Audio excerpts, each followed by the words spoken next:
Hey guys, welcome back. তো 3 দিন পর আবার এসে পড়ছি। তো বেশি কথা না কয়ে গল্প শুরু করা যাক। একটা মেয়ে রাস্তা দিয়ে হাঁটছে আর হাত দিয়ে চোখের পানি মুছছে। এমন সময় একটা প্রাইভেট কার এসে মেয়েটাকে ধাক্কা দেয়। মেয়েটি রাস্তায় লুটিয়ে পড়ে। সেই প্রাইভেট কার থেকে দুজন মধ্যবয়স্ক, একজন মহিলা একজন পুরুষ বের হয়। তারা তাকে কাছে একটা হসপিটালে ভর্তি করে। ডক্টর বলো প্রচুর ব্লাড যাচ্ছে, আপনারা পেপারে সাইন করে দিন। তারা কিছু না ভেবে সাইন করে দেয়। কিছুক্ষণ পর ডক্টর বের হয়ে বলে, পেশেন্টকে যত তাড়াতাড়ি সম্ভব তাকে ভালো হসপিটালে নিয়ে যেতে হবে, কারণ এটা সরকারি হাসপাতাল। এখানে তেমন কিছু করে মেয়েটাকে বাঁচাতে পারবো না, দেরি হলে মেয়েটা মারা যেতে পারে। মিসেস মারিয়াম আর মিসেস হুমায়ুন বুঝতে পারে না তারা কি করবে। ভেবে না পেয়ে তারা মেয়েটাকে আমেরিকা নিয়ে আসে। তারা সেখানে থাকে, একটি হসপিটালে ভর্তি করায়। ডক্টর জানায় মেয়েটি কোমায় চলে গেছে। 1 মাস পর মেয়েটির সেন্স ফিরে আসে। মিসেস মারিয়ামকে খবর দেওয়া হয়, তারা আসে। মরিয়ম মেয়েটিকে উদ্দেশ্য করে বলে, তুমি ঠিক আছো? কে তুমি? কি নাম তোমার? তখন মেয়েটি বলো, আমি ঠিক আছি, কিন্তু আমি কোথায়? তখন হুমায়ুন বলো, তুমি হসপিটালে, তুমি আমাদের গাড়িতে অ্যাক্সিডেন্ট করছিলে, তাই আমরা তোমাকে হসপিটালে ভর্তি করিয়েছি। তুমি 1 মাস কমাইছিলে। তখন মেয়েটি বলল, 1 মাস কমাইছিলাম, তাও আল্লাহ নিয়ে গেল না কেন? তাহলে তো আর আমার বাবা মাকে কষ্ট পেত না। মেয়েটির মুখে এমন কথা শুনে তারা অবাক হয়ে কি হয়েছে জিজ্ঞাসা করলো। তখন মেয়েটি বলল, আমার বাবা মা আমার মতো একটি মেয়ে খুশি না, তাই আমি বাসা ছেড়ে চলে এসেছিলাম। সামান্য রেজাল্ট খারাপ হওয়ায় তারা আমাকে অনেক খারাপ খারাপ কথা বলছে। এমন কথাও বলেন আমি মরে গেলে তারা অনেক খুশি। তখন মরিয়ম বলল, এমন কথা বলে না মা, সব বাবা মা তার সন্তানকে অনেক ভালোবাসে, তারা ভালো চায়। তখন মেয়েটি বলল, সব বাবা মা এক হয় না। তখন মারিয়াম বলল, আচ্ছা ঠিক আছে, আজ থেকে তুমি আমাদের সাথে থেকো। কেমন আমাদের কোনো সন্তান নেই, তুমি থাকলে খুশি হব। তখন মেয়েটি বলল, কিন্তু আমি তো বাসা থেকে বের হওয়ার সময় সবাইকে বলে এসেছি আমি নিজেকে অনেক বড় কিছু করে তারপর তাদের কাছে যাব। তখন মারিয়াম বলল, আচ্ছা তাই হবে। তারপর তারা মেয়েটিকে তাদের বাড়ি নিয়ে যায়। তখন মেয়েটি বলল, আচ্ছা বাংলাদেশ এত উন্নত হলো কবে? আর এটা বাংলাদেশ মনে হচ্ছে না। তখন মিসেস মরিয়ম হাসলেন আর তখন বললেন, আরে এটা আমেরিকা পাগলি। তখন মেয়েটি বলল, ও আচ্ছা, কি বলেন? তখন মারিয়াম বলল, তখন মেয়েটি বলল, আজ পর্যন্ত তো আমি আমার এলাকার বাইরে যাইনি, আর আমি একা আমেরিকা চলে এসেছি। তারা মেয়েটিকে স্কুলে ভর্তি করিয়ে দিল ক্লাস 9-এ। মেয়েটিকে তাদের অনেক পছন্দ হয়েছে, অনেক ভদ্র স্বভাবের মেয়েটি। হঠাৎ একদিন মেয়েটি বলল, আচ্ছা আপনাদের কোনো ছেলে মেয়ে নেই কেন? তখন মারিয়াম বলল, আল্লাহ সব দিয়েছে, কিন্তু মা হওয়ার তৌফিক দেয়নি, তাই। তখন মেয়েটি বলল, আচ্ছা তাহলে আজ থেকে আমি আপনাদের মাম্মি পাপ্পা বলবো, আপনারা কিছু বলতে পারবেন না। তো তাদের দুজনের চোখে পানি চলে এলো। তারা পরম মমতায় তাকে জড়িয়ে ধরলো। আচ্ছা তোমাকে একটা নাম দেই, কি বলো? তখন মেয়েটি বলল, আচ্ছা। তখন মিসেস মরিয়ম বলল, আচ্ছা তোমার নাম হলো মেঘলা। গাইস, এই ভিডিওটি স্পন্সর করছে 1x। তোমরা তো 1x এর নাম শুনছোই। 1x হলো নাম্বার 1 ট্রাস্টেড সাইট। তোমার যদি ক্রিকেটে জ্ঞান থাকে তাহলে তুমি ক্রিকেট থেকে ভালো টাকা আর্ন করতে পারবা। তোমার যদি ফুটবলে ভালো জ্ঞান থাকে তোমরা ফুটবল থেকে ভালো টাকা আর্ন করতে পারবা। এছাড়াও সেখানে অনেক প্রকার গেম আছে যেটা খেলে তোমরা টাকা আর্ন করতে পারবা। এবং আমার প্রোমো কোড ইউজ করে ফার্স্ট ডিপোজিটে 200% বোনাস পেয়ে যাবা। সাথে আছে আইফোন 14 প্রো ম্যাক্স জেতার সুযোগ। সো লিংক থাকবে পিন কমেন্টে। হুমায়ুন বলল, না আমার মেয়ের নাম নূর। তখন মরিয়াম বলল, না মেঘলা। হুমায়ুন বলল, না নূর। তখন মেয়েটি বলল, আচ্ছা দুইটাই ঠিক আছে। মাম্মি তোমাদের পদবী কি? তখন মাম্মি বলল, আমার পদবী চৌধুরী, আর তোমার বাবা পদবীও চৌধুরী, কারণ তোমার বাবার আমি ছাড়া কেউ নেই। তখন হুর বলল, কে বলছে তুমি ছাড়া কেউ নেই? আমি আছি না, বলো পাপা। তখন হুমায়ুন মরিয়মকে উদ্দেশ্য করে বলে, আজ থেকে তোমাকে দরকার নেই, আমার মামুনি আছে। এভাবেই কাটছে তাদের দিন। মেঘলা ফাইনাল এক্সাম শেষ হতেই মারিয়াম বলল, মামুনি শোনো। তখন মেঘলা বলল, বলো মাম্মি। তখন মারিয়াম বলল, আমরা কাল বাংলাদেশে যাব, তুমি প্যাকিং শুরু করো। তখন মেঘলা বলল, বাংলাদেশে কেন মাম্মি? তখন মারিয়াম বলল, ওখানে আমার 3 বড় ভাই থাকে। তখন মেঘলা বলল, আচ্ছা। তারপর তারা বাংলাদেশে যায়। মেঘলার নতুন নাম, নতুন পরিচয়। সে এখন বেশ সুখী। গাড়ি এয়ারপোর্ট থেকে উত্তরা আসে। 2 তলা একটি বাড়ির সামনে গাড়ি থামে। প্রথমে বড় একটা গেট, সেখানে দারোয়ান দাঁড়ানো। গেট খুলে দিল। গেটে বড় করে লেখা চৌধুরী ভবন।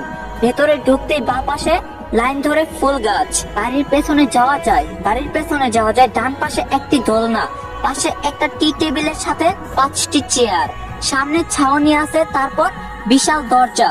ডোরবেল চাপ দিতেই একজন নারী দরজা খুললো। তখন মারিয়াম বলল, আসসালামু আলাইকুম ভাবি, ভালো আছেন? তখন ভাবি বলল, ভালো, তোমরা কেমন আছো? আর এই মেয়েটা কে? তখন মারিয়াম বলল, ভেতরে চলো, সব বলছি। সবাই ভেতরে গেল। তখন ভাবি বলল, সবাই কই, দেখো কে এসেছে। সবাই নিচে আসলো ড্রয়িং রুমে, সবাই সোফায় বসলো। মারিয়াম মেঘলার পরিচয় করিয়ে দেয়। মারিয়াম তার ভাইয়ের উদ্দেশ্য করে বলে, এটা আমার বড় ভাই, নাম আশরাফ চৌধুরী, তার স্ত্রী ফারজানা, তার 2 ছেলে রাফি আর আশিক। রাফি সবসময় বাসায় থাকে না। আমার মেজো ভাইয়া নাম নিলয় চৌধুরী, তার স্ত্রী মিথিলা, তার 2 ছেলে নিশান আর নীল। আর আমার ছোট ভাইয়া নাম রিফাত চৌধুরী, তার স্ত্রী রত্না, তার 2 ছেলে রকি আর রনি। তখন মেঘলা বলল, আসসালামু আলাইকুম, কেমন আছেন সবাই? একসাথে বলল, ভালো আছি, তুমি ভালো আছো? তারপর মেঘলা ঘটনা সবাইকে খুলে বলে। মেঘলা এসে এই বাড়ি মাতিয়ে রেখেছে। রাতে সবাই ডিনার করে ঘুমাতে গেল। মেঘলা ড্রয়িং রুমে সোফায় টিভি দেখছিল। টিভি দেখতে দেখতে সে সোফায় ঘুমিয়ে যায়।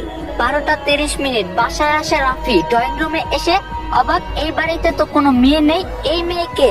সে মেয়েটাকে নিয়ে ভাবতে লাগলো আর তাকে দেখতে লাগলো। নিচে এলো রাফির মা ফারজানা। ফারজানা এসে বলল, কিরে, কখন এলি? তখন রাফি বলল, এই তো, কিন্তু এই মেয়েকে? মিসেস ফারজানা তাকে সব খুলে বলল। রাফি বলল, ও আচ্ছা, কিন্তু স্টুপিডদের মতো এখানে ঘুমিয়ে আছে কেন? বাসায় কি রুমের অভাব? তখন ফারজানা বলল, আরে বাচ্চা মেয়ে, থাক, তুই কিছু মনে করিস না, চল তোকে খেতে দেই। তারপর রাফি ডিনার করে ঘুমাতে গেল। ফারজানা বেগম মেঘলাকে ডেকে ঘরে গিয়ে ঘুমাতে বলল। মেঘলা সকালে ঘুম থেকে উঠে ফ্রেশ হয়ে নিচে এলো। সবাই একসাথে না করছে। তখন মেঘলা বলল, আমার বাসায় বোরিং লাগছে। তখন আশিক বলল, তাহলে ঘুরতে গেলেই পারো। তখন মেঘলা বলল, দেখো ভাইয়া, আমি তোমার ছোট, তাই তুই করে বলবা। তখন আশিক বলল, ঠিক আছে। তখন মেঘলা বলল, আচ্ছা, তোমাদের ভার্সিটিতে নিয়ে যাবে আমাকে? তখন আশিক বলল, সেখানে গেলে তো বোরিং আরো বেশি লাগবে, আমরা তো ক্লাস করতে যাব, তোকে তো আর ক্লাসে নিয়ে যেতে দিবে না, তাই না? তখন মেঘলা বলল, আরে না, আমি কলেজে ঘুরবো, তোমরা ক্লাস করবা। তখন আশিক বলল, তাহলে দুষ্টামি করলে রাফি ভাইয়া মাইর দিবে। তখন মেঘলা বলল, তোমরা সবাই এক ভার্সিটিতে পড়ো? তখন আশিক বলল, তারপর নাস্তা করে সবাই একসাথে ভার্সিটিতে গেল। নীল বলল, এই তুই থাক, আমরা যাই। তখন মেঘলা বলল, যাও যাও, তোমাদের আর দরকার নেই আমার। তখন আশিক বলল, দেখিস ঝামেলা করিস না। তখন মেঘলা বলল, আচ্ছা। মেঘলা হাঁটতে হাঁটতে সব ঘুরে দেখছে। এমন সময় একটা মেয়ে এসে, মেয়েটি বলল, এই মেয়ে কে তুমি? আগে তো কোনোদিন এখানে দেখিনি। তখন মেঘলা বলল, কেন, এখানে আসা বারণ নাকি? তখন মেয়েটি বলল, এই তুমি জানো আমি কে? তখন মেঘলা বলল, কে তুমি? তখন মেয়েটি বলল, এই তুমি আমার সাথে এভাবে কথা বলো কেন? চিনো তুমি আমাকে? কলেজের ডিপির কাছে বিচার দিব, তাহলে মায়ের কত প্রকার ও কি কি বুঝবা। তখন মেঘলা বলল, কে? কলেজের ডিপি? আমি ভয় পাই না কাউকে। তখন মেয়েটি বলল, কলেজের ডিপি রাফি চৌধুরী, তুমি দাঁড়াও, আমি ডেকে আনি, তারপর দেখা যাবে ভয় পাও কি না। তখন মেঘলা বলল, এই যে আমি এখানে দাঁড়ায় আছি, এক পাও নড়বো না, ডাকো তোমার ডিপি রাফি আর পাপি ভাইয়াকে। মেয়েটি হন হন করে চলে গেল।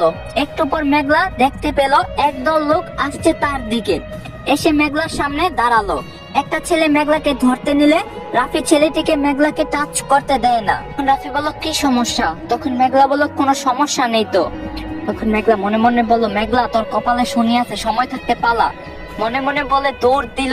একটু দূরে গিয়ে পড়ে গিয়ে মাথায় ব্যথা পায়। রাফি দৌড়ে এসে মেঘলাকে ধরে। রাফি বলল, এই তুমি ঠিক আছো তো? তখন মেঘলা বলল, এই মেয়েটা আবার কে? রাফির থেকে নিজেকে ছাড়িয়ে নিয়ে বলে, আমি ঠিক, কিন্তু। তখন রাফি বলল, কিন্তু কি? মেঘলা বলল, আপনি আমার পারমিশন ছাড়া আমাকে টাচ করলেন কেন? তখন নাবিল বলল, আরে থামো, রাফি তো তোমায় হেল্প করছে, ওরে সায়েন্সের স্টুডেন্টদের কাছে নিয়ে চল, ব্যান্ডেজ করে দিবে নে। তখন রাফি বলল, আচ্ছা আচ্ছা বলে মেঘলাকে কোলে করে তুলে নিয়ে সায়েন্সের স্টুডেন্টের কাছে নিয়ে যায়। মেঘলা ব্যান্ডেজের সামগ্রী দেখে মেঘলা বলল, এই খবরদার, আমাকে কেউ ওই ওষুধ লাগাবেন না বলে দিলাম। এই কথা শুনে রাফি মেঘলাকে পেছন থেকে জড়িয়ে ধরে।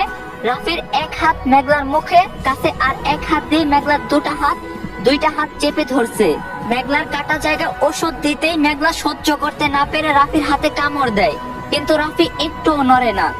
মেঘলার 2 চোখে পানি। ওষুধ লাগানো শেষ হলে রাফি মেঘলাকে ছেড়ে দেয়। ছাড়া পেয়ে মেঘলা আরো জোরে কান্নাকাটি শুরু করে দেয়। তখন মেঘলা বলল, শয়তান ছেলে, আমারে কষ্ট দিছেন না, দেখবেন আপনার কপালে সুখ জুটবে না। ছেলেটি অবাক, কার জন্য কি করলাম? সবাই মুখ টিপে হাসলেন। তখন রাফি বলল, এই চুপ, আর একটা কথা বলবেন না, কলেজের ছাদ থেকে ফেলে দেব। কে শুনে কার কথা? মেঘলা আরো জোরে কান্না শুরু করলো। তখন মেঘলা বলল, তোমরা সবাই পচা, আমি বাড়ি যাব। তখন রাফি শান্ত হয়ে বলল, আচ্ছা, আর কেউ কিছু বলবে না, এবার একটু চুপ করো। তখন মেঘলা বলল, সত্যি? রাফি বলল, মেঘলা বলল, আচ্ছা এখন বাড়ি যাই। তখন রাফি বলল, না, তোমার সাথে কথা আছে। মেঘলা বলল, কি কথা? রাফি বলল, তুমি কণাকে কি বলছো? তখন মেঘলা বলল, কণাকে? তখন রাফি বলল, কণা সে যাকে তুমি বলছো রাফিকে তুমি ভয় পাও না। তখন মেঘলা বলল, ও আচ্ছা, আমি তো ঠিকই বলছি, আমি মানুষ হয়ে মানুষকে কেন ভয় পাবো? তখন রাফি বলল, তাও ঠিক, কিন্তু। তখন মেঘলা বলল, কিন্তু কিছু না, আমার ক্ষুধা লাগছে, আমি খাবো।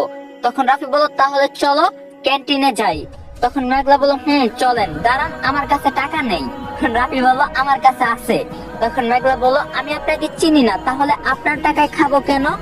তখন রাফি বলল, তুমি যাকে ভয় পাও না, আমি সেই রাফি। তখন মেঘলা বলল, ও আচ্ছা, কিন্তু আপনার মধ্যে এমন কিছু দেখছি না যা দেখে আপনাকে ভয় পাবো। তখন রাফি বলল, তোমার ভয় পেতে হবে না, তুমি খাবে না, তোমার না ক্ষুধা লাগছে? তারপর ক্যান্টিনে গিয়ে মেঘলা খাবার খাচ্ছে। তখন আশিক আসে। আশিক বলল, কিরে, তুই এখানে খাচ্ছিস যে? তখন মেঘলা বলল, তুমি আসছো, তোমার কাছে টাকা আছে? তখন আশিক বলল, কেন, তুই টাকা দিয়ে কি করবি? তখন মেঘলা বলল, খাবার খাচ্ছি, বিল দিতে হবে না? তখন আশিক বলল, তুই পুরো দোকান খেয়ে ফেললো, তোর কাছে টাকা চাইবে না। মেঘলা বলল, কেন বলো তো? তখন আশিক বলল, কারণ রাফি ভাইকে সবাই চিনে, তাই। আর তুই তার সাথে আসছিস, তাই টাকা নেবে না। আর তুই জানিস রাফি ভাই আমার বড় ভাইয়া। মেঘলা বলল, সব মাথার উপর দিয়ে যাচ্ছে আমার। তখন আশিক বলল, তোর বুঝতে হবে না, তুই খা। তখন রাফি বলল, ওর খাওয়া শেষ হলে ওকে বাসায় নিয়ে যাস, আমি যাই। রাফি আর নাবিল হাঁটছে। নাবিল বলল, বাহ বন্ধু, বাহ। তখন রাফি বলল, কি হয়েছে? তখন নাবিল বলল, কিছু না, আমার বন্ধু প্রেমে পড়ছে। তখন রাফি বলল, বুঝলি কিভাবে? নাবিল বলল, দেখ, তোর সাথে আমার সম্পর্ক 1-2 দিনের না, 7 বছরের। সো তোকে আমি খুব ভালো করে চিনি। আজ পর্যন্ত কোনো মেয়ে পারেনি এভাবে রাফিকে। আমি কোনোদিন কোনো মেয়েকে স্পর্শ করতে দেখিনি, কোনো মেয়ের সাথে এভাবে শান্ত গলায় কথা বলতে দেখিনি, তাই বুঝলাম। তখন রাফি বলল, কি বুঝলি? তখন নাবিল বলল, বুঝলাম মেঘলাকে তোর লাগবে। তখন রাফি বলল, লাগবে কি? ও তো অলরেডি আমার, কারণ রাফি যেদিকে চোখ দেয় সেটা তার। সো মেঘলা আমার। গাইস, হয়তো আমি গল্প দেরি করে দিই, বাট একটা কোয়ালিটিফুল গল্প দেই। যদি আপনাদের এই গল্পটা ভালো লাগে, আমি জানি ভালো লাগছে, যদি পার্ট 2 চান আপনারা, যদি আপনাদের পার্ট 2 লাগে, তাহলে 1 ডে 3 কে লাইক কমপ্লিট করে দিলে পার্ট 2 পাওয়া যাবেন। তো ভিডিওটা সবাই ফটাফট লাইক দেন, চ্যানেলে নতুন না থাকলে চ্যানেলটা সাবস্ক্রাইব করবেন, ঠিক আছে? তো বেশি করে ভিডিওটা লাইক দেন। দেখা হইব কালকে পার্ট 2 তে। সবাই ভালো থাকেন, সুস্থ থাকেন, আল্লাহ হাফেজ।